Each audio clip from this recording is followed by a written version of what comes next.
Hello, everyone. Welcome to the late night talk show with Spring and Bean. I'm Spring, and this is my co host. Hey, I'm Bean. This is our first video for our newly created channel. Yay! And we have the goal of spreading awareness on the topic of media literacy. And since this is our very first video that we're creating, we're gonna start with familiarizing you with guys with the meaning of media literacy and what it can mean for you, no matter your age or your location. Unfortunately, for this talk show, we are currently staying home due to the COVID-19 pandemic. That's why we have decided to host a virtual talk show through Zoom. We hope that everyone is doing well and staying safe and healthy during this uncertain time. Tonight on the late night talk show with Spring and Bean, we will talk about the role of media literacy in shaping youth's online experiences and how the moral panic of stranger danger has changed over time and how it can be addressed. So let's begin. In order to define media literacy, we're going to start by telling you a bit about ourselves and our curation of our online identities. So I got my first iPhone when I was probably around 12 or 13 years old, and I created an Instagram account and a Facebook account. And basically, my parents were pretty worried about me posting stuff online, especially statuses, because they're mainly afraid that I'll say something out of line and somehow the Indonesian government can like arrest me for blasphemy or stating like something offensive towards like our president, for example, or the government or the country in general. So that's why avoid posting statuses. Also, I believe that back then, Instagram and Facebook was so public, there was not a private option. Yeah. So that strangers were kind of like adding me and like following me.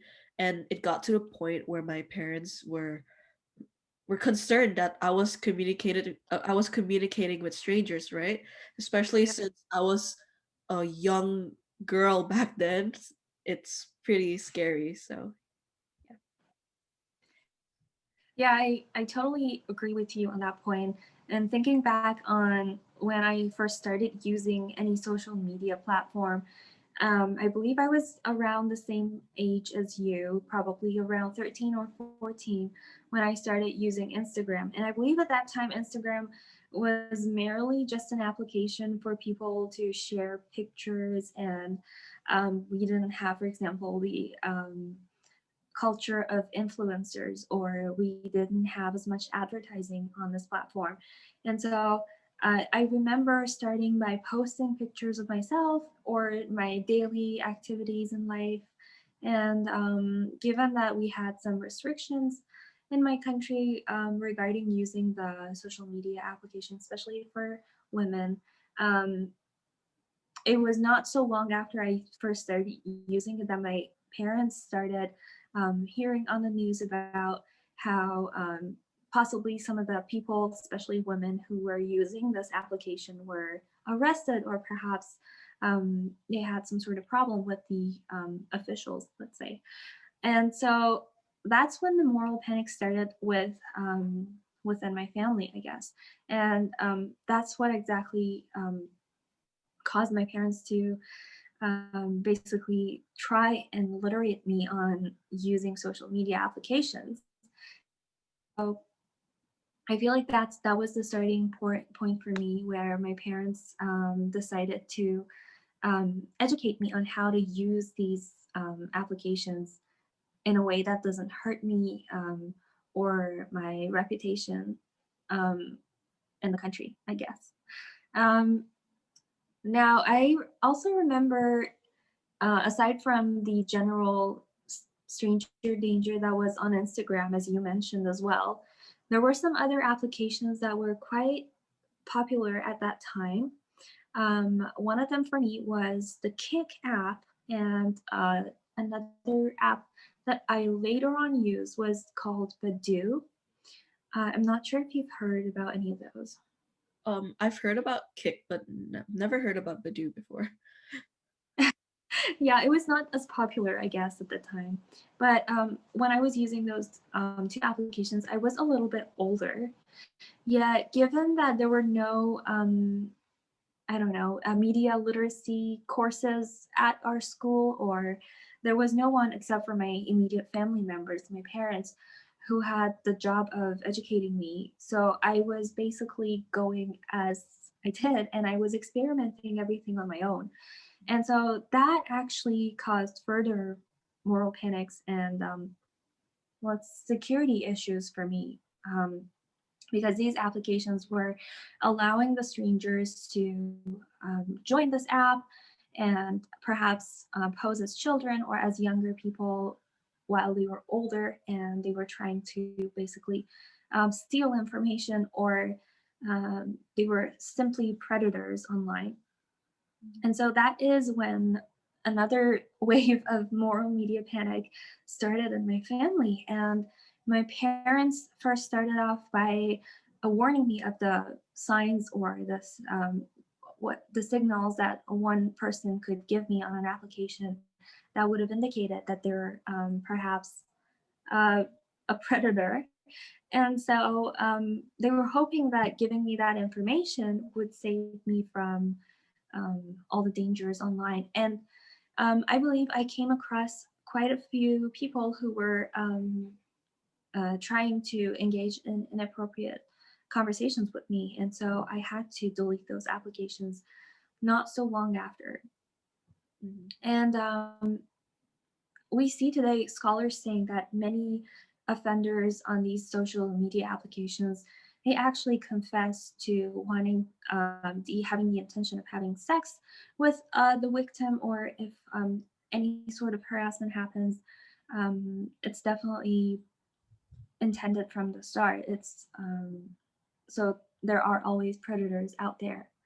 So I'm just wondering if you had any similar experiences with any apps, perhaps dating or social media. You know what? I feel like we are so similar. Have you heard of Omegle before? I think I've heard about it, but never used it. So basically, Omegle is like a platform where you video call or chat with strangers online. And I believe it first came out when I was either 14 or 15 years old.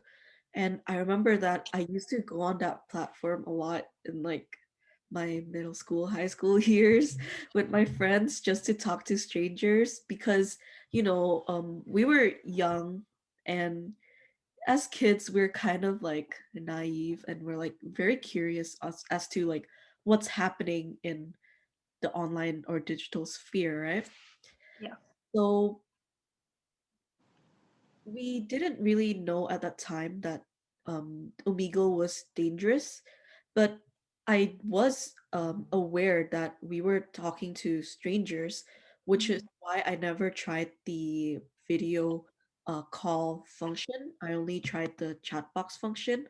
And just thinking about it now actually made me realize that I was pretty silly for going to those kinds of online platforms just to talk to strangers, because I'm just realizing that it's so dangerous for like a super young girl to be on that platform, right? And Yeah.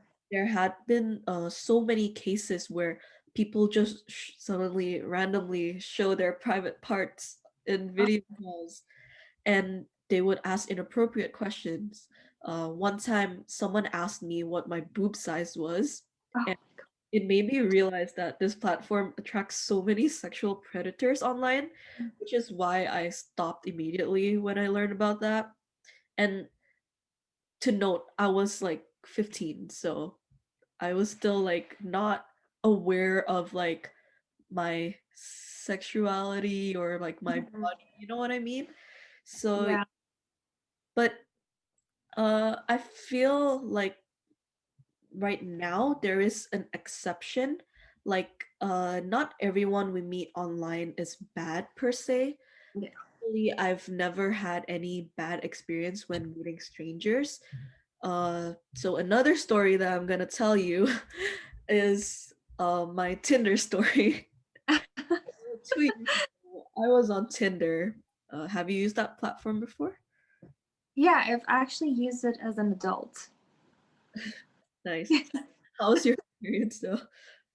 I actually used it in Canada rather than using it back home, and I use it after becoming a little bit more familiar with the concept of media literacy. So for me, I'd say it was more of an experiment to, um, or like trying to answer my curiosity as to how media literacy applies to applications like this. But let's hear about your story first. That's so interesting when you said curiosity, because I feel like right now we are adults and yet we're still curious as to how to like utilize these new social media platforms. Just like when we were younger, we were curious to like utilize Omegle, Kick, and yeah, all those social media platforms.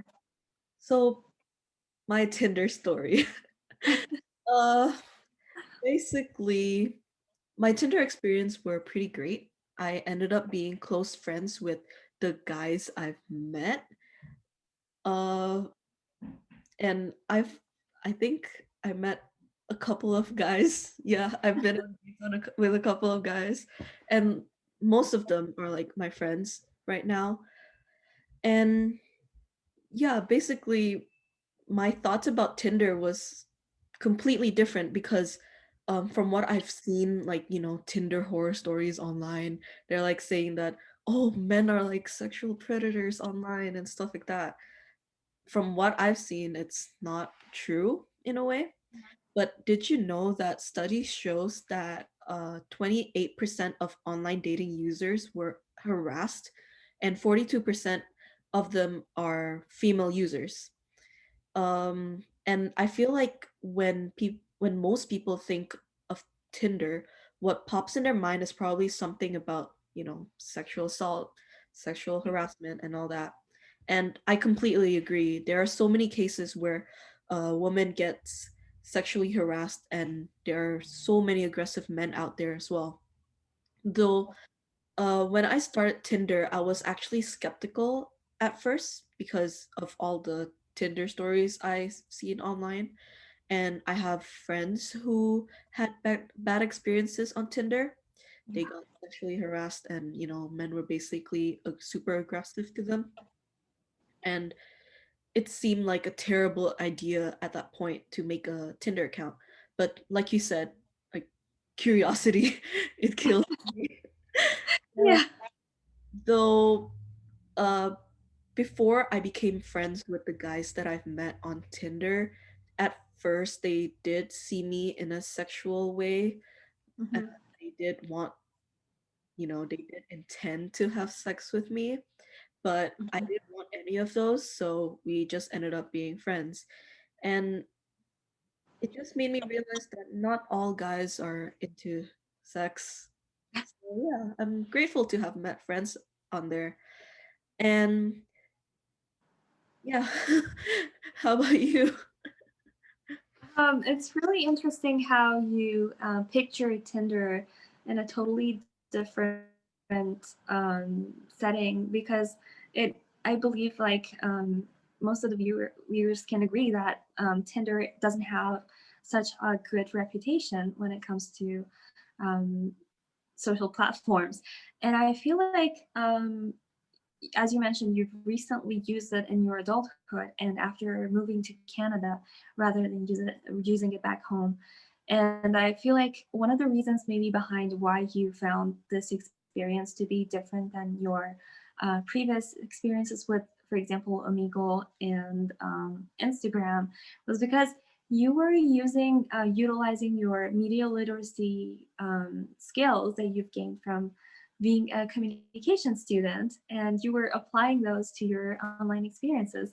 And similar to what I've done with dating apps, maybe Bumble or Tinder, is that um, I also started with experimenting. I wanted to see, now that I am equipped with the knowledge of media literacy, how can I curate my identity on these social platforms different than what I had, what I would have done before when I didn't have such knowledge of media literacy and how identities can be curated online.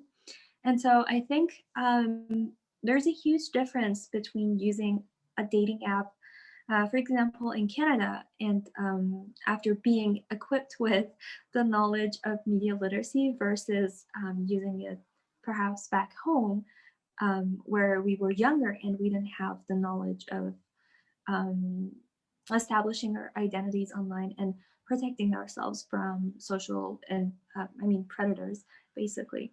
And so I feel like being equipped with this knowledge that you can use different social platforms, but it is up to you how you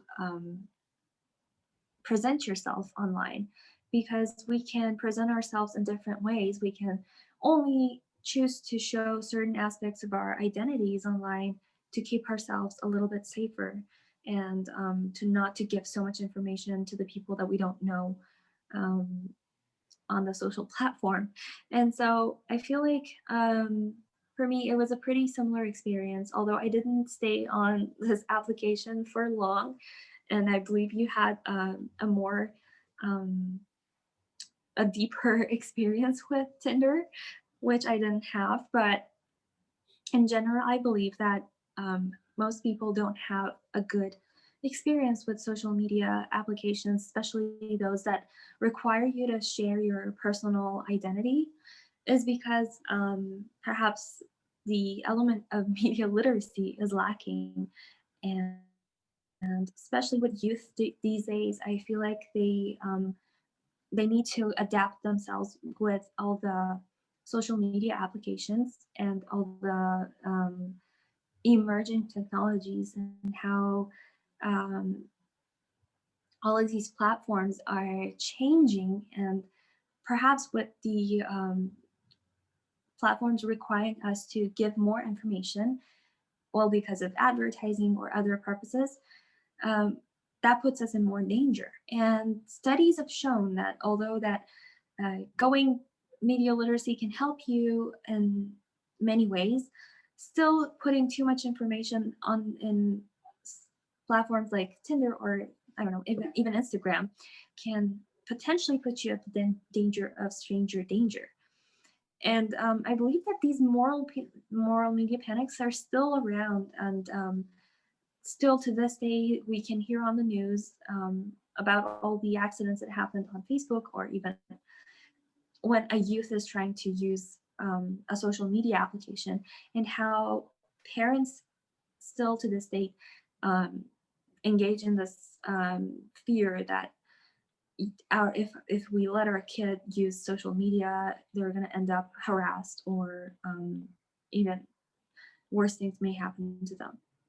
But I feel like if we apply the concept of media literacy to the experiences of youth online, and equip parents with the knowledge and the tools that they need to teach their kids how media literacy works and how they can have a safer experience online, we can definitely help enhance this moral media panic about the stranger danger.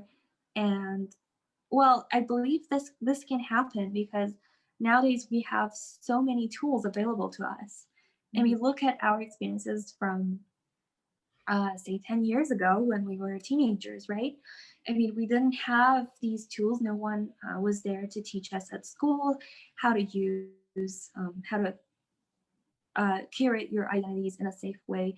And we only had the fear that our parents had about us being online. And that was our only type of media literacy, I guess. Would you agree with that? Totally. I totally agree. Um, it also correlates to like the issues that like the online issues that we face right now. Like for example, especially during the global pandemic now, right? Everything revolves around the internet and social media. So I believe that our real identities has definitely transformed into our online identities. And uh, I'll talk more about my personal life now. So basically, I currently live alone right now, and I'm an international student studying in Canada, right? So I have no family here, and social media is basically my only medium that is available for me to communicate with my family and friends, back in Indonesia and around the world. And obviously, because of the social gathering ban in BC, I'm not allowed to meet up with you and my other friends.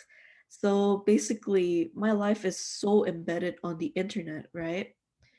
And um, I have a private Instagram account, which is specifically for my close friends only. And that's where I curate my online identity. And that is like my private Instagram account is where I truly express myself as, you know, as my own person, right?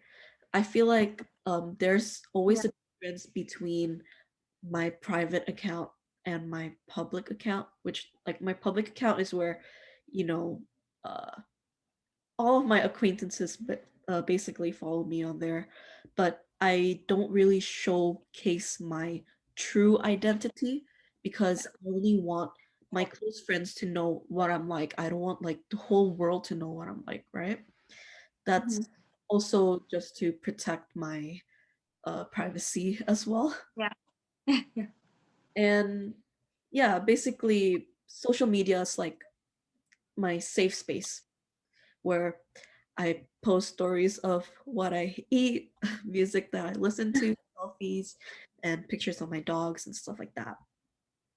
And comparing to how I was to how I am right now and youth from this generation, I feel like I was and still am more um quote unquote wholesome in posting content because before when I was younger, I never really posted any selfies. But right now I do because I'm older. I am aware of the issues of stranger danger and like I have more media literacy skills, as you said. So yeah, at least what I'm posting, like the content that I'm posting right now is not inappropriate, you know? Mhm. As you can see online, kids these days they're starting to wear like tube tops and they're starting to like show Yeah. boobs and butts. Like, come on, I was never allowed to do that when I was younger. In fact, I was restricted by my parents and by the Indonesian government, Yeah. right? Same. Right? Yeah. So I don't really understand how parents can allow their children to post pictures of themselves like that, like where they are so exposed and Mhm. where they are most likely can attract sexual predators, right? Yeah. So I feel like um, they are not aware of the dangers of the social media and stranger dangers, or Yeah. perhaps they don't care about it. To be honest, I'm still a bit skeptical about using Instagram. Although all my Instagram accounts are private, I still see a lot Mhm. of people trying to follow me, like random people who I don't know. And Yeah. every time I Yeah. join their requests, like they just keep coming back. I'm like, what do you Yeah. right? So Yeah. there's actually this one person who followed me on Instagram, and I didn't know this person, but we do have like mutual friends and followers and stuff. So I might as well accept his request. Basically, he DM'd me and he was like hitting on me as if Instagram was some sort of like a Tinder platform. And it was crazy because he would actually like send me nudes and that's when I like blocked him immediately. I'm like, okay, now I'm never going to accept anyone like I don't know. Like my Instagram account, even though it's like my main account where I don't show my true identity, I still want to keep it private, right? So yeah, there are just literally like so many dangers when it comes to social media. Not only do we face so many strangers online, there are also multiple cases of catfishing as well. I was actually associated with a friend in high school who liked to catfish boys on Tinder, pretending to be a girl that they found on Instagram. And obviously, I won't be naming names for privacy reasons, but this girl is pretty popular back in Indonesia, and my friend created a fake Instagram account and a Tinder account as this girl to message boys and catfish them. Like, and apparently it's just for fun. I don't know. That's the meaning of fun apparently. And yeah, looking at it right now, I just think that this behavior is so dangerous online, and it makes us feel like we are not safe in the online community, right? Like if if we know that there are people who catfish other people, then how how are we supposed to build trust, and how are we supposed to build a nice online community?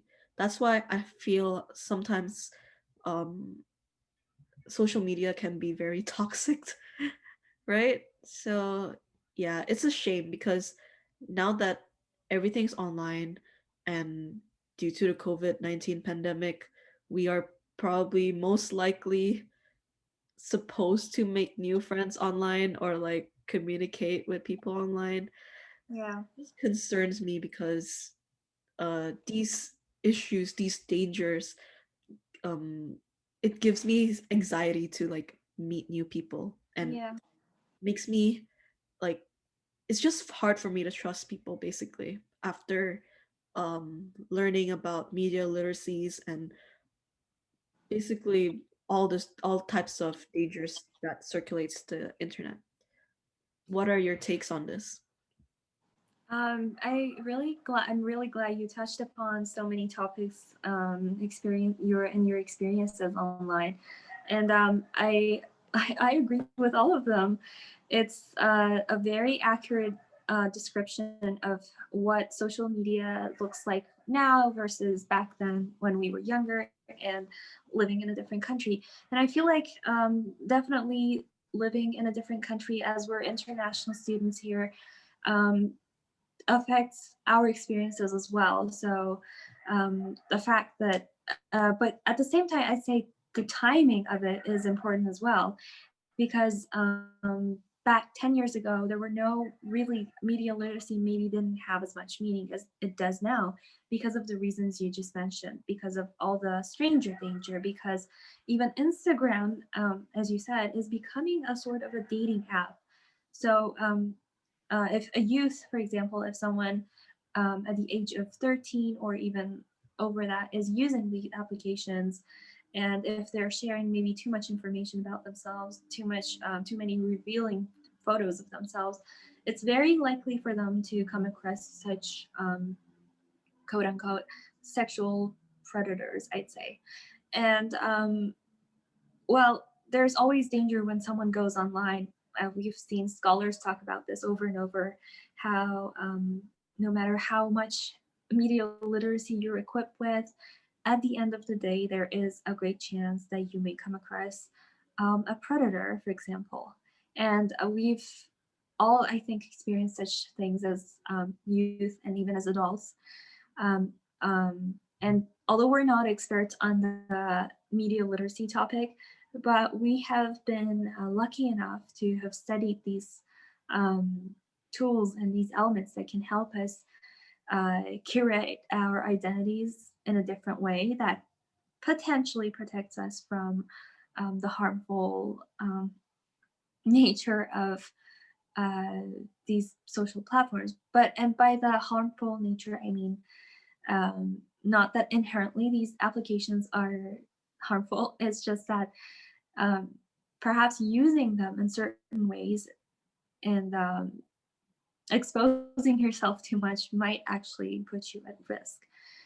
And I believe that there's this idea that women are most are the ones that primarily. I mean, that's true. Women do get harassed online, but I feel like at this day and age, anyone from any age or gender or um, any sexual orientation can come across such experiences and then get basically harassed in some way. And I feel like that's why it's important for us to talk a little bit more about the media literacy interventions and um, kind of think about how parents these days can help their kids and how kids themselves who are perhaps watching this video can help themselves identify some of the warning signs online when they're perhaps talking to a stranger or trying to make a connection. As you said, with the COVID around, we're gonna spend a lot of time online, and that's gonna make us more prone to these predators. So um, so far I'm going to talk about a little bit of the things that we've learned so far and the tools that we've been utilizing ourselves um, through our studies or through our social interactions and all the experiences that we have that is helping us to um, navigate our online identities through these social media applications. So I want to point out that parents, as I mentioned before, still deal with the issue of moral media panics, right? And I believe that looking at the work of scholars on this matter, we can argue that it's generally the fear is a more of a preventive, more it's prevents parents from actually preventing the danger rather than helping them to utilize it, right? So if they were to set aside the fear and spend time with their kids rather than, and I feel like at some point, given my own experience, um, I had to quit some of these social media applications because there was just no other way for me to get around it, right? I was completely banned, for example, from using Kick because it simply was just exposing me to um, predators. And um, but I feel like these days you can't completely ban your child or yourself from using an application unless the application is absolutely um, unreliable, right? But you can say that maybe since I mean, with the COVID, it's more likely for us to have to use some of these social platforms at some point. So it's best to actually know how to use them rather than ban ourselves from using the application or platform altogether. And so um, I feel like if we educate the parents and the kids and even like equip schools or um, the educational institutions, we can actually help the utilizing the online curation in a better way. And I think one of the best ways to do that is to start from each household, from each family. Um, it's always recommended that parents spend time with their kids and patiently go through different social media platforms, especially if the kid is 13 years old or the minimum age required to have a social media account, and spend time with their kids going through different aspects or different features of it, explore all of that. And if they come across, for example, say a predator when they're exploring, they should actually take this opportunity to teach their kids how to face this and perhaps just rather than trying to block it off and then closing the application altogether, it's best to teach them how to respond to such threats or, um, well, predators, quote unquote, online. And so that would be one of the ways that people can um, start from themselves, from their households, and educate their kids. And some other ways that maybe institutions or educational uh, institutions like our university or even other universities can utilize is uh, creating programs that help students or children curate their online identities and make a maybe a map of what they how they present themselves online. And I believe this is something that we did in our studies as well. Um, Creating a map can help you actually utilize your identity and see how you're actually expressing yourself online. As you explained, for example, you use Instagram to share personal pictures of yourself and stuff that you wouldn't want to share with others. So that's why you keep your profile closed and you only respond to those that you can um, despite the efforts of those who are trying to follow you over and over again, you don't respond to them because you simply don't know them and you don't want to expose yourself to potential harm. And so that would be a useful way. And if schools keep on asking students to share their knowledge and share their experiences online, it can create a community where everyone is, it's a safe community where everyone can share their experiences and equip others with more information on how to navigate their identities online.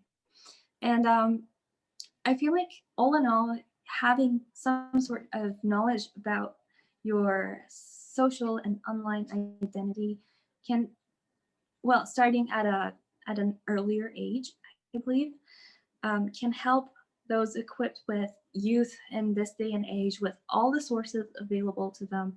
They can perhaps even become activists, or they can start developing a voice for themselves to maybe in the future change some policies on some of these social media applications and change some of the laws and regulations regarding policy privacy. And um, I feel like that's the beauty of using media literacy in your day-to-day activities online. And we, in order to achieve that, we've actually included some sources here that the viewers can definitely check out. We totally recommend checking them out because they provide you with tons and tons of information, way better than we did. We tried our best, but we are unfortunately not scholars. And these sources are legitimate, and they vary from government websites. And for example, we have the Royal Canadian Mounted Police. And well, yeah, we have different sources listed for you down here. And some of them are actually very great for kids. I was checking them out, and there is one game where children can pick one of the characters and play along with it, and then that the character at some point comes across maybe a predator or a situation where um, the character is asked to do something they're not comfortable doing, perhaps sharing a image of their body like private parts, or coming across someone sharing such things. And so this application takes you step by step through these say problems or issues that some kid or some even adult can come across, and teaches them how to face them. And yeah, I guess it's a really great resource for both parents and children to check out. I think it's very interesting that right now our younger generations are really lucky to have um us as, you know, their teachers, to show them that, you know, we are educating them, because um we already learned about these types of dangers and moral media panics in person. Like, we've had firsthand experience, and we are just trying to warn children about all these dangers, which is really, you know, good for us. For- and I also want to add one more thing about Instagram. I Yeah. feel children's Instagram account, um, like if they're 13 years old or younger, I feel like it's very important for their Instagram accounts to be managed by their parents. Um, for example, I would talk about celebrity, child celebrities such as Aubrey Anderson Emmons. Have you heard of her? Yeah, her name is pretty familiar. Is she an actress? Yeah, she's an actress. She plays in Modern Family. She's Oh, yeah, and also a Mackenzie Hansisak. I'm not sure how to pronounce her last name. yeah. Sorry for murdering her last name, but yeah, I've actually heard about her. She plays in This Is Us TV show. Mhm. Basically, when I scrolled down through their uh Instagram accounts, uh it's I can really tell that their content is being managed by their parents, right? Because Yeah. their contents are basically so wholesome and like they're actually showcasing their childhood experience and like this is what this is what a normal childhood should look like. You know what I mean? Yeah. Feel like uh it is important for child celebrities to also have their Instagram accounts monitored by their parents because obviously for safety and privacy reasons, right? Like obviously they don't want anything bad to happen to their children, right? So yeah, I feel like child celebrities they must undergo through like dangers they face on social media, most importantly objectification, Yeah. because there are creepers, predators, child molesters lurking around social media, which obviously can bring danger to towards the child celebrity safety, right? Yeah. And the the internet is actually pretty insane.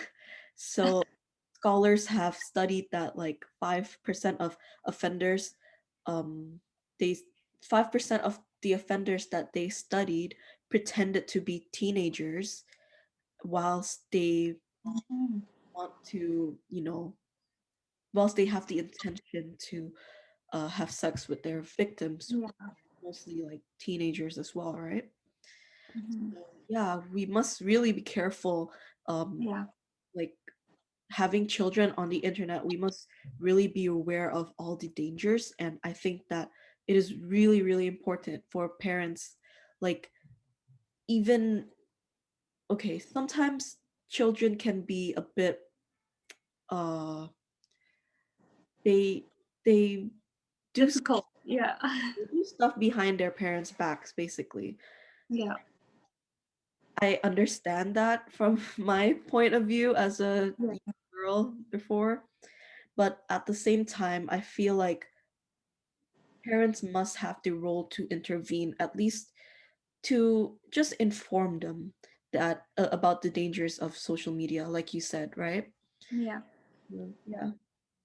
And great point you made. I feel like this shows the importance of um, creating our curating and examining how we're curating our online identities using media literacy. And given like the examples that you gave about the two celebrities that are 13 years of old, shows how when parents or perhaps someone who's guiding you intervenes with your um, social media activities, it can actually help you. And you can see that they post lots of pictures about their daily activities, even how they spend their days on the set.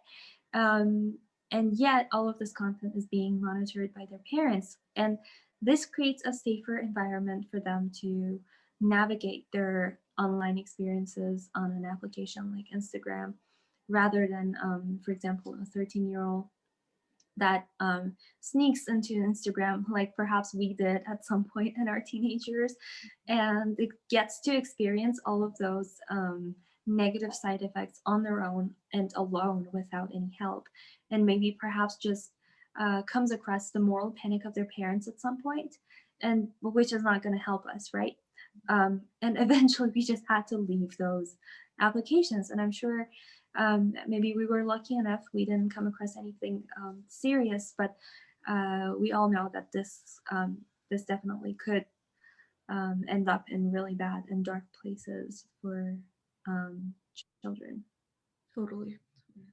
Yeah. I just wanted to one more time mention that please check out the list of resources that we've put here.